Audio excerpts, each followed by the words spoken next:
assunto do momento é a industrialização brasileira, tá?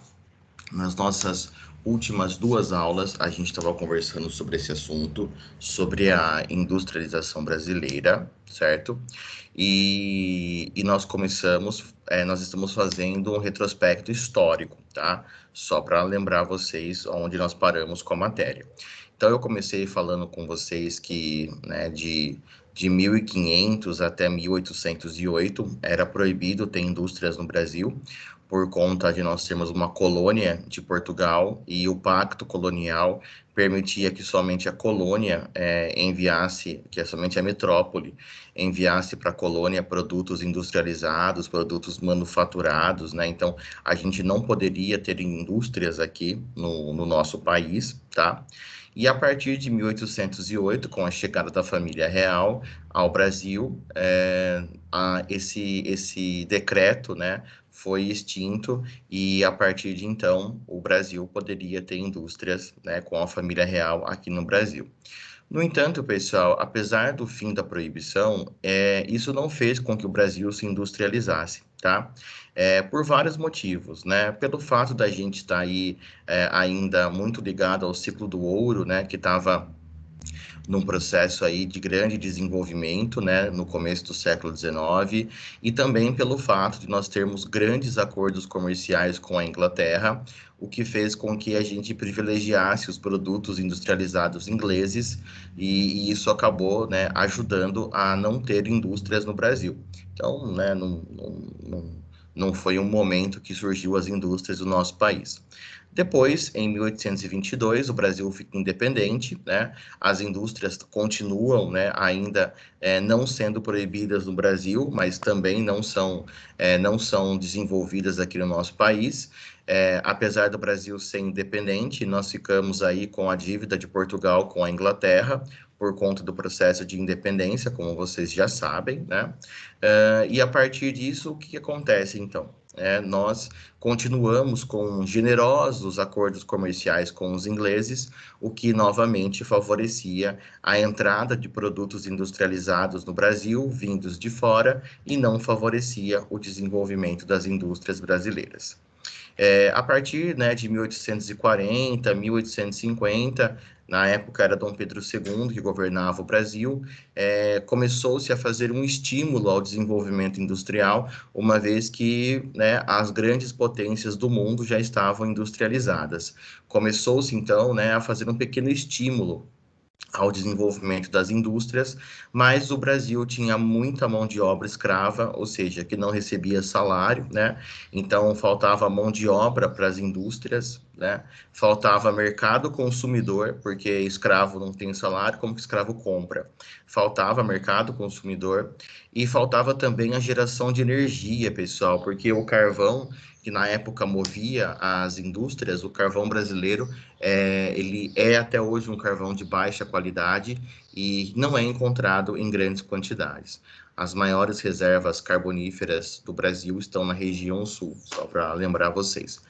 E aí, pessoal, né, mesmo com um certo incentivo governamental, as indústrias não conseguiram atingir aí um nível de desenvolvimento legal no Brasil. Algumas indústrias surgiram, tá? Pequenas manufaturas, indústrias de roupas, alimentos, produtos de higiene pessoal, mas coisa pouca, coisa pequena, tá? De fato, as indústrias não surgiram no Brasil nessa época em grande quantidade. E o Brasil começou a explorar o café, né, e começou a dar muito dinheiro o café. Então, essa questão das indústrias foi meio que abandonado, vamos assim dizer, durante esse século XIX. No começo do século XX, pessoal, tudo permanecia igual. O Brasil era um país agrário, né, altamente agrário, que tinha uma grande dependência do café, né, e também e menos, tá, mas com uma certa importância da borracha. E as indústrias aqui, como vocês sabem, eram as mais simples possíveis e realmente em pequena quantidade. No entanto, em 1914, rolou a Primeira Guerra Mundial.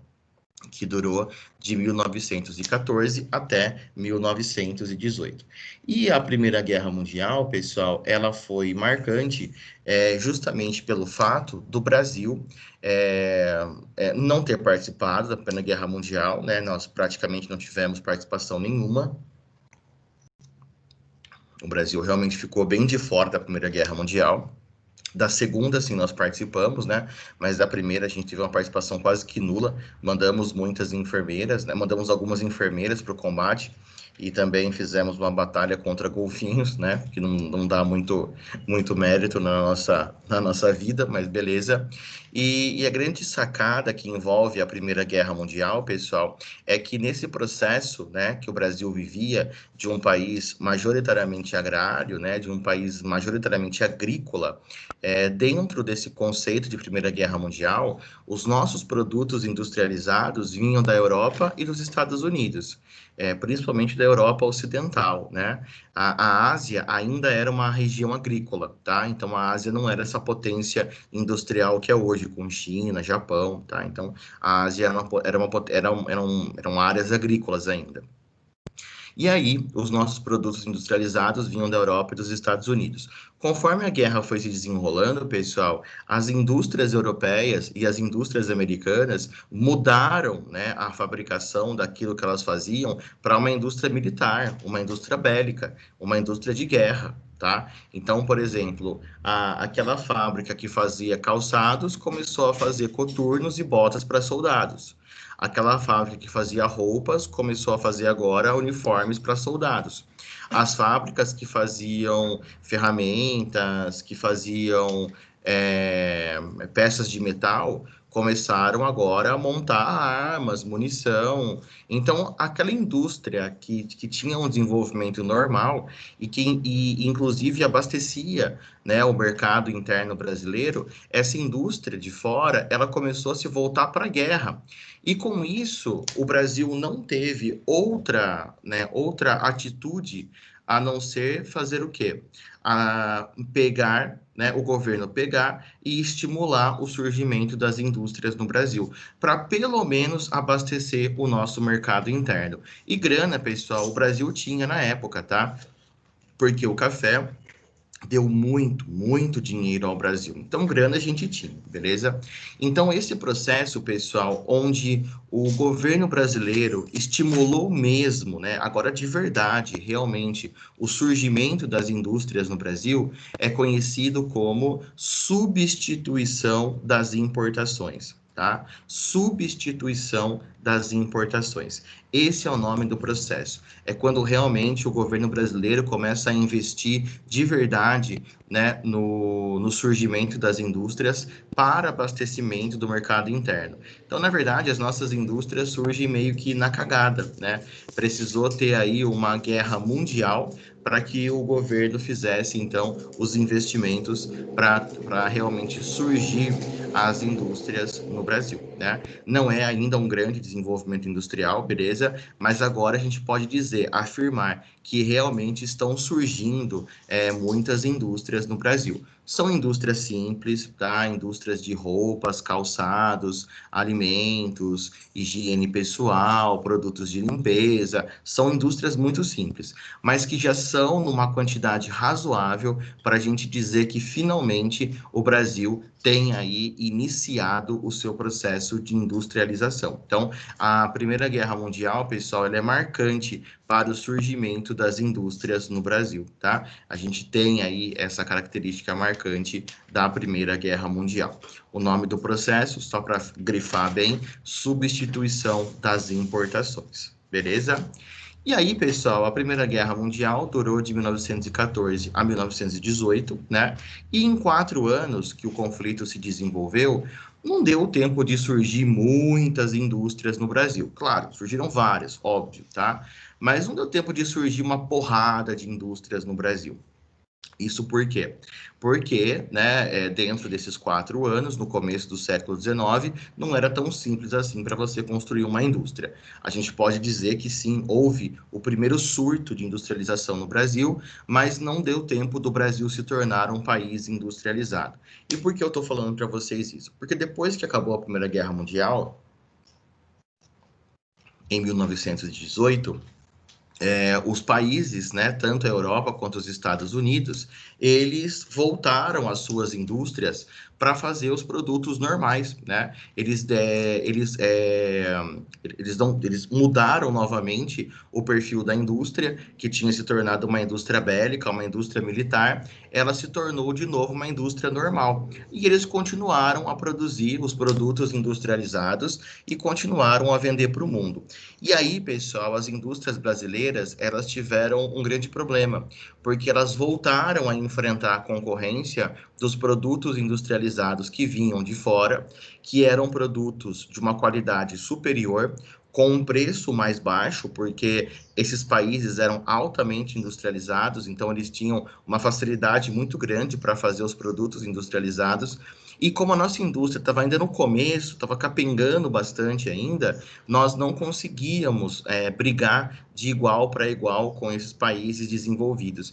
Então, após um surto de industrialização na Primeira Guerra Mundial, esse desenvolvimento, esse surgimento, ele é freado em 1918 com os produtos, né, importados voltando a chegar no Brasil com preços melhores e qualidade superior.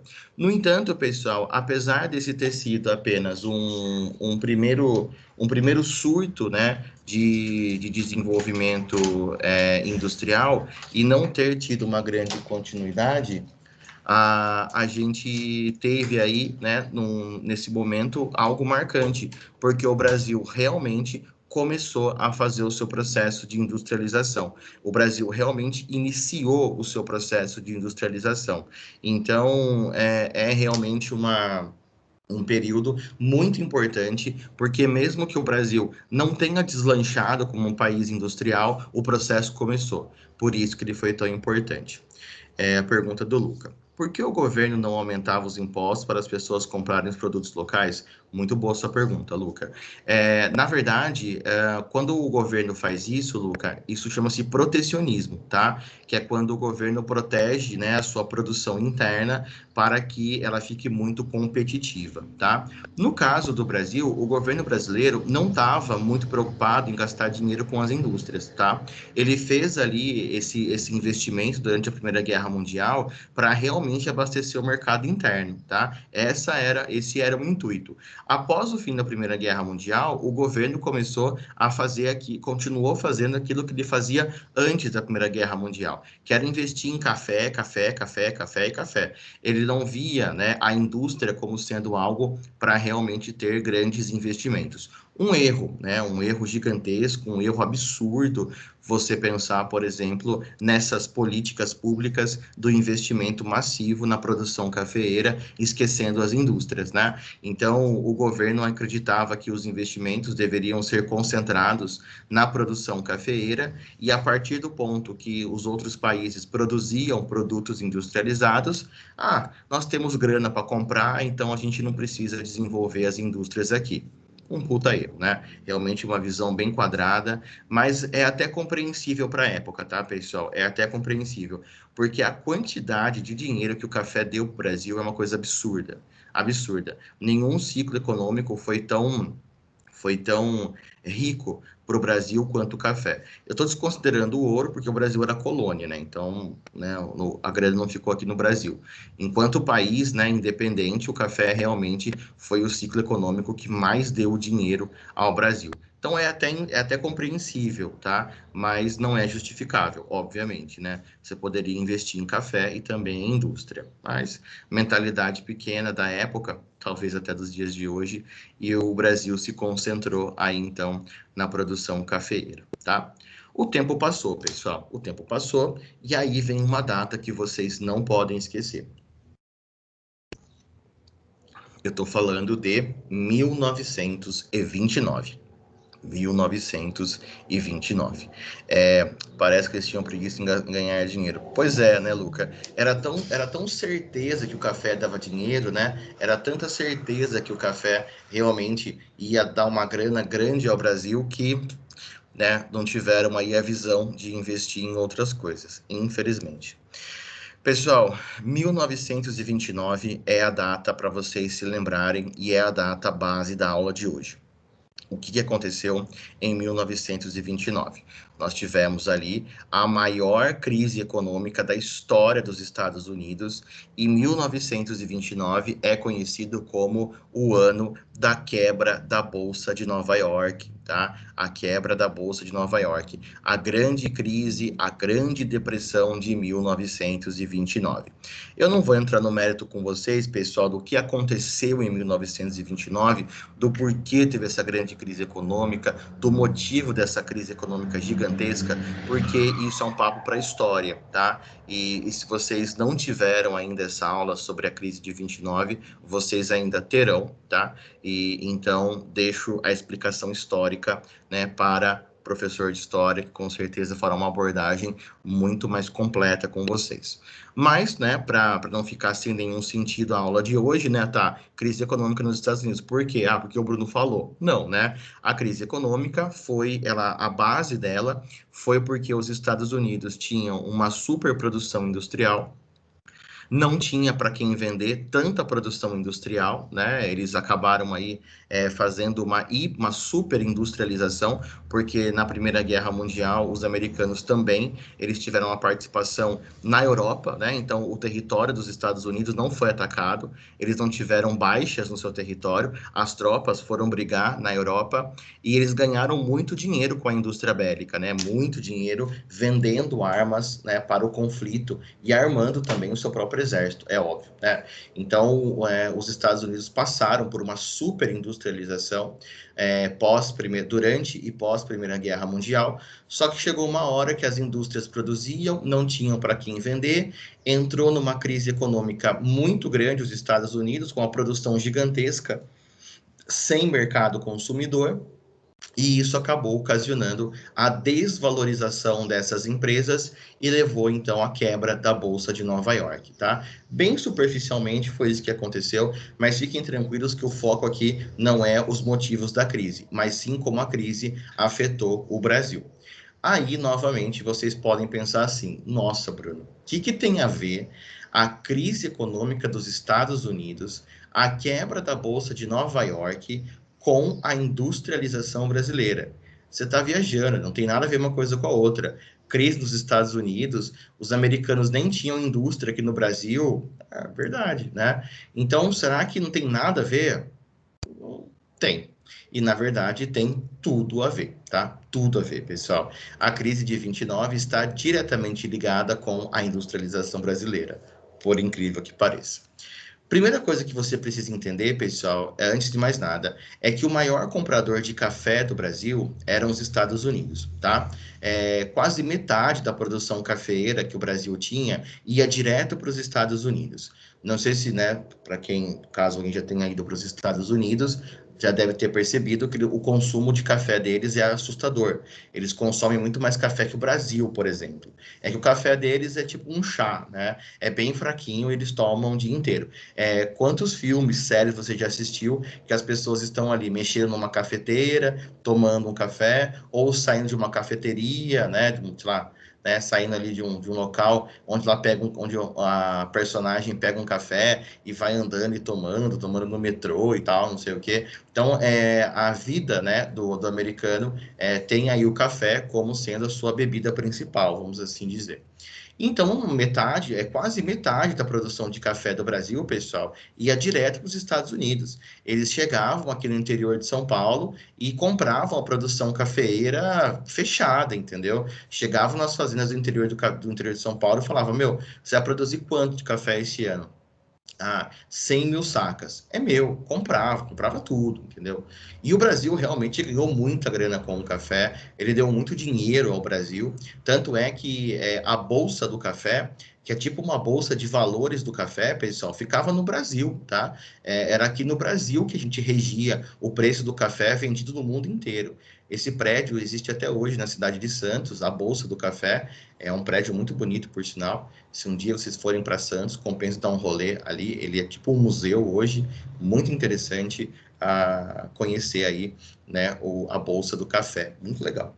E aí, então, os Estados Unidos, eles compravam grande parte da produção cafeeira e o restante ia para os outros países, óbvio, né? Que da hora, cara. Legal. É bem interessante o lugar lá. Se tiver uma explicação bem interessante, se tiver uma explicação bem legal, o rolê fica bem interessante. Se não, fica sendo um prédio velho, né? Mas era realmente muito legal, muito interessante mesmo. Da hora, que legal. Que bom que vocês conhecem. É um pouco da história mesmo do Brasil que passou por ali, né? Aliás, uma parte muito importante da história brasileira passou por aquele. Hoje é um museu, né? Mas pela Bolsa do Café. Legal, que bom que.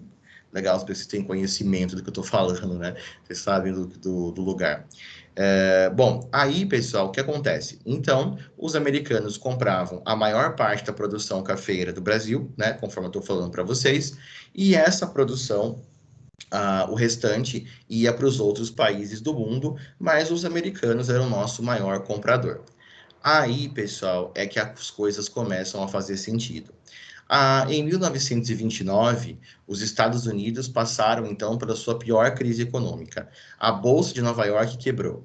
E qual foi a primeira coisa que os americanos fizeram, né, que o governo fez, né, os americanos de forma geral fizeram a partir de uma crise econômica? Eles deixaram de comprar produtos supérfluos. Né? Eles deixaram de comprar produtos que não eram de extrema necessidade.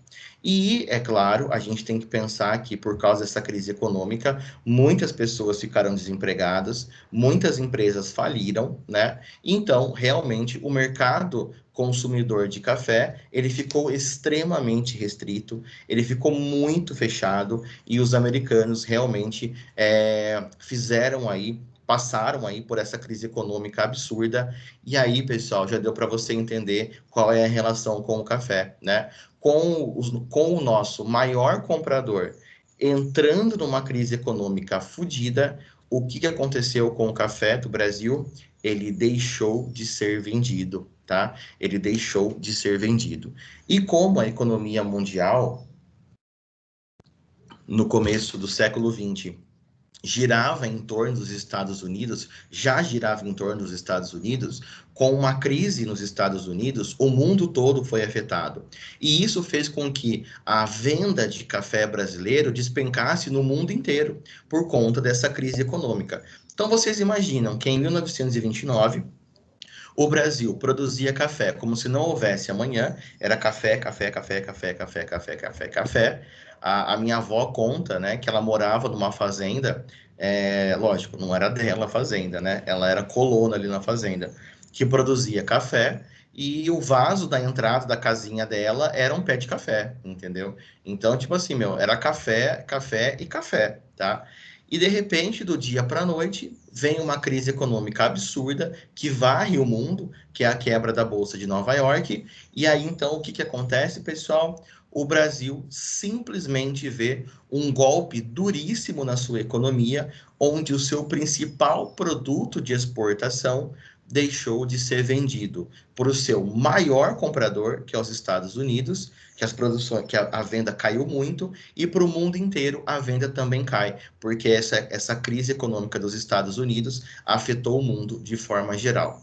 Aí, a partir de 1929, o Brasil se vê com uma super safra de café, com café sendo produzido até o tampão e não tendo para quem vender. Melhor, né? Ou vendendo muito pouco perto do que o Brasil estava acostumado a vender.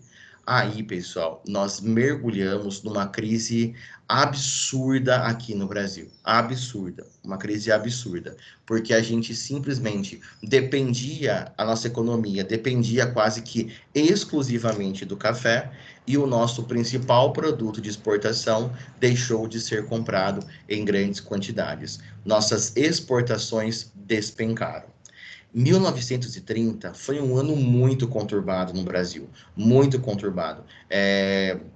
Principalmente, né, do ponto de vista político e do ponto de vista econômico. A produção cafeeira não parou, os cafeicultores não diminuíram o ritmo, continuaram a produzir café e a economia brasileira começou a entrar numa crise absurda. No meio disso tudo vem a Revolução de 30, quando Getúlio Vargas chega no poder, né, através aí de um, né, do movimento que vocês também vão estudar, né, que é a Revolução de 30. O Vargas chega no poder e aí então começa uma briga muito grande entre governo e cafeicultores, né, por conta principalmente do que ia ser feito com a economia brasileira, uma vez que o Brasil dependia do café e ele não estava vendendo praticamente nada. Então, foi feita uma reunião entre cafeicultores e governo, tá? Essa reunião aconteceu na cidade de Taubaté, aqui em São Paulo, tá? Aonde o governo, ele fez o seguinte combinado com os cafeicultores. Ele fez um acordo que o governo brasileiro, né? Que os cafeicultores venderiam o café para quem tivesse interesse, né? Lógico, ainda se vendia café para outros países, mas uma quantidade muito menor. E o governo ficou responsável por comprar o que sobrasse do café, entendeu? Então seria tipo assim, ó, os cafeicultores produziriam o café, como eles estavam produzindo normal, e aí eles iam vender, tá? Lógico, as vendas continuavam, eram muito mais baixas, mas ainda tinham vendas. E o governo, pessoal, ele se comprometia a comprar toda a sobra. Tudo que os cafeicultores não conseguissem vender, o governo arcava para comprar essa sobra. Esse tratado ficou conhecido como Tratado de Taubaté. Então, era assim, ó, o Brasil produzia café e o Brasil comprava o seu próprio café. Soa meio estúpido, né? Eu sei. Mas, na verdade, foi uma forma que o governo arrumou, né, de não quebrar a economia brasileira, porque a maior parte da mão de obra estava tudo dentro dos cafezais, tá? Então, se os cafeicultores quebrassem, o Brasil quebrava, tá? No começo, pessoal, parecia uma boa ideia, só que os cafeicultores eram muito desgraçados. Sabendo que o governo brasileiro tinha a obrigação de comprar o café que não fosse vendido, sabe o que os caras fizeram? Aumentaram a produção. Lazarentos, eles aumentaram a produção, porque sabia que o governo ia comprar, eles sabiam que independente da quantidade, o governo compraria. E a safra de 31 foi a maior safra que o Brasil tinha colhido até então. Mesmo com as vendas muito mal, mesmo com o mundo passando por uma crise econômica absurda, os cafeicultores não diminuíram o ritmo de produção, pelo contrário, aumentaram, porque sabia que o governo ia comprar as sobras de café. Aí, pessoal, o governo comprou mais um ano a safra de café do Brasil. E aí o negócio começou a degringolar, porque não tinha aonde colocar café no Brasil. Você tem noção disso? Não tinha armazém, não tinha lugar para colocar café, de tanto café estocado que o governo tinha, porque ele comprava, né, as sobras daquilo que não foi vendido. O que o governo brasileiro começou a fazer? Eles começaram a tacar fogo no café e jogar no mar. Vocês têm noção disso? Não é uma coisa muito brasileira fazer um negócio desse, meu? Os caras tacavam fogo e jogavam no mar. Vocês acreditam nisso? Porque não tinha onde guardar. Não tinha onde guardar. E aí vocês podem pensar assim: nossa, Bruno, mas não era bom distribuir esse café para a população? Não seria interessante a gente fazer a distribuição? Pois é, aí você distribui o café e quem que vai comprar? Se o café vai ser distribuído. Então, você piora ainda o cenário econômico. Foi um acordo horroroso do governo, né? Foi um acordo muito ruim. Tipo assim, ó, eu consigo entender o intuito, né? Que era manter a economia funcionando, porque com o café sendo comprado pelo governo, os empregos foram mantidos, a economia estava girando. Mas, meu, isso aí é uma coisa absurda, porque a gente gastou rios de dinheiro para comprar esse café e jogamos, né, no mar e tacamos fogo. É como se a gente pegasse uma pilha de dinheiro, tacasse fogo nela e jogasse no mar. É a mesma coisa, entendeu? E os cafeicultores continuando a produzir porque sabia que o Brasil ia ter que comprar as sobras da produção. Quando chegou, e isso rolou, pessoal, durante o começo da década de 30, tá? Quando chegou ali por volta de 33, 34, o governo estava saturado de comprar a produção cafeeira. Ele não estava dando conta mais de comprar a produção de café, porque os cafeicultores estavam sacaneando e produzindo cada vez mais. E o Brasil estava gastando todo o seu dinheiro comprando um café que não tinha para quem vender. Essa é a grande verdade. Não havia comprador para esse café que o Brasil próprio comprava, né? Então, o governo brasileiro ele começou a entrar em parafuso, porque a gente estava gastando grana para manter nossa economia, né? Comprando um café que não tinha. Passou um Transformer aí, vocês escutaram, né? Então, o governo ele estava gastando uma puta grana para comprar o café sem ter para quem vender. E é claro, pessoal, que uma hora isso ia degringolar, né? O governo acreditou que a crise fosse ser temporária, né?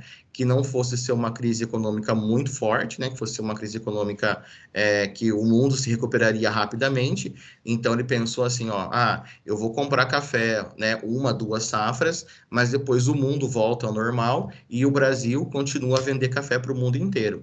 Mas a recuperação econômica foi muito mais lenta do que o governo brasileiro achava. E a partir disso, né, a partir desse processo, nós vimos então, né, com o governo olhando para a nossa economia e falando assim, meu, eu não aguento comprar mais uma safra cafeeira, eu não aguento comprar mais uma super safra, eu preciso fazer alguma coisa porque eu não aguento mais uma super safra de café para eu comprar. Qual foi a saída que o governo arrumou, pessoal?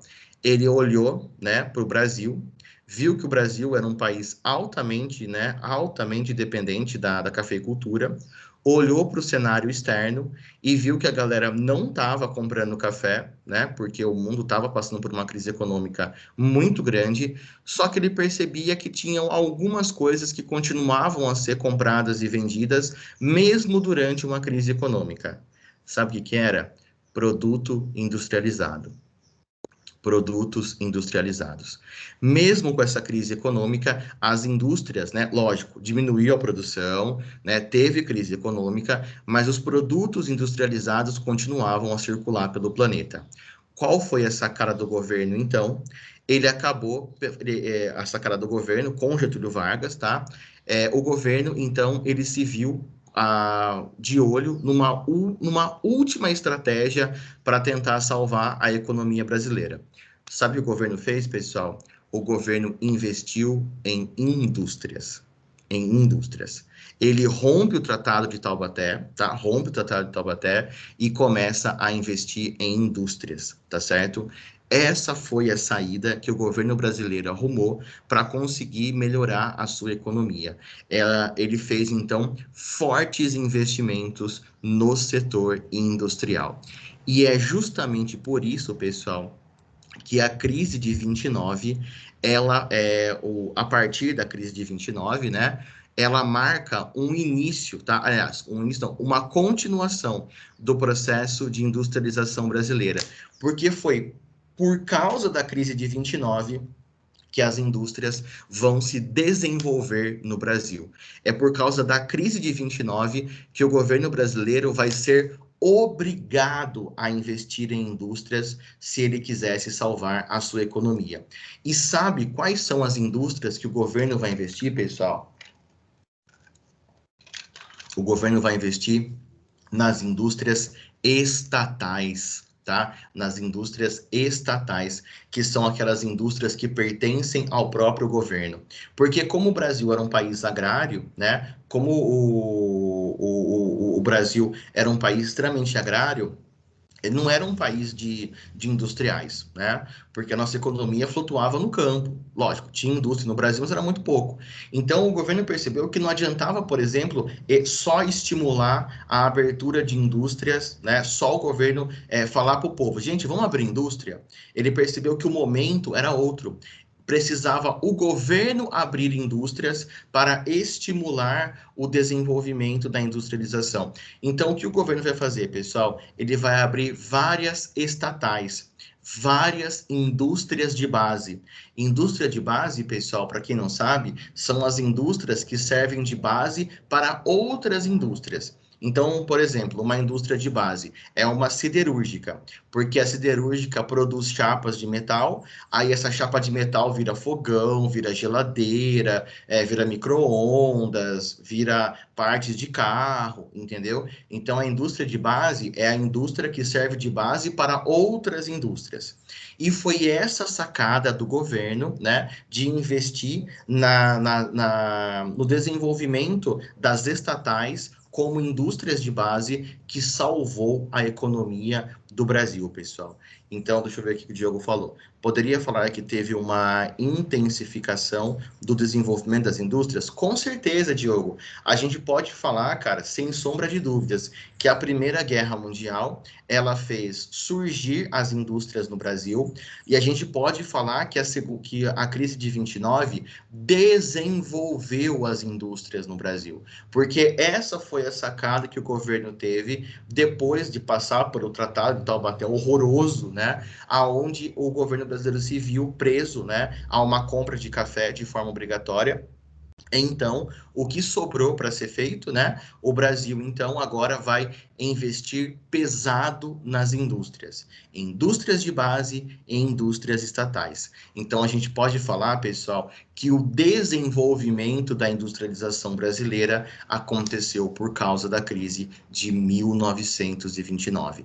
Porque se não tivesse a crise, com certeza o Brasil ficaria mais tempo agrícola, ficaria mais tempo agrário e a gente, né, nós estaríamos sendo um país ainda mais subdesenvolvido do que nós somos hoje, tá certo? Sim, Luca, foi aí que se intensifica o êxodo rural, exatamente. É aí que vai ter uma grande quantidade de pessoas deixando o campo e indo para a cidade. Começa aí, é exatamente como você falou, esse grande êxodo rural. E o surgimento, Diogo, foi com a Primeira Guerra Mundial, na substituição das importações, tá? Lógico, né? Tinha ali indústrias no Brasil, desde 1808 não era mais proibido, mas quando surgiu mesmo foi com a Primeira Guerra Mundial. Então, pessoal, a análise que eu preciso que vocês façam na aula de hoje, o entendimento da aula de hoje, é vocês entenderem quando foi que rolou o desenvolvimento da industrialização brasileira. Quando que isso aconteceu? Foi a partir da crise de 1929, onde o Brasil viu a sua economia cafeeira indo para o saco, porque quase ninguém mais comprava café do Brasil. O governo ficou responsável por comprar as sobras da produção e comprava quase que a produção inteira, porque as vendas estavam baixíssimas, não aguentando mais comprar, né, o café que era produzido nas fazendas, tacava fogo, jogava no mar e não acabava mais esse café. Ele resolve dar um último, né, um último golpe econômico, vamos assim dizer, e faz o desenvolvimento das indústrias no Brasil. Principalmente indústrias estatais que pertencem ao governo, tá? Porque era uma forma de você, né, criar indústrias rapidamente e muitas indústrias de base, que eram as indústrias que serviriam de base para outras indústrias abrirem no Brasil. Foi uma sacada sensacional. E isso com certeza salvou a economia brasileira, mas aí eu comento com mais calma com vocês os desdobramentos desse fato na nossa aula de quinta-feira. Beleza? Tranquilo? E aí, pessoal, fala para mim, alguma dúvida?